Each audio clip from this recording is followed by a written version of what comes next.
வணக்கம் ஃப்ரெண்ட்ஸ். இன்றைக்கி வேலை எங்கன்னா நர்சிங்புரம் ஒரு கதவாஸ்கல் ஜன்னல் உள்ள பூஜ்ஜியம் டோர் சொல்லியிருக்காங்க.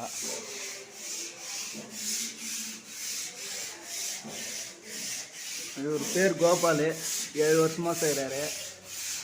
அண்ணா ஆளுங்களை வச்சு வேலை செய்கிறதுல கில்லாடி. நம்ம வேலை வாங்கினா கூட இவர் வேலை வாங்கிடுவார். 10 பேராக இருந்தாலும் அவங்க வேலையை கரெக்டாக வாங்கிடுவார். வேங்க மரம் டோரு இதுதான் போட போகிறோம். இன்னைக்கு போட்டுட்டு ஃபினிஷிங் வீடியோ போடுறோம். பஃபிங் போட்டோம். அது பஃபிங் கோடு மறையத்துக்காக இது என்ன சீட்டு 80 போடலாம், 100 போடலாம். நாங்கள் பஃபிங் 120 போட்டுக்கிறதுனால கோடு போடுறதுக்கு 100 போட்டாலும் போடும்.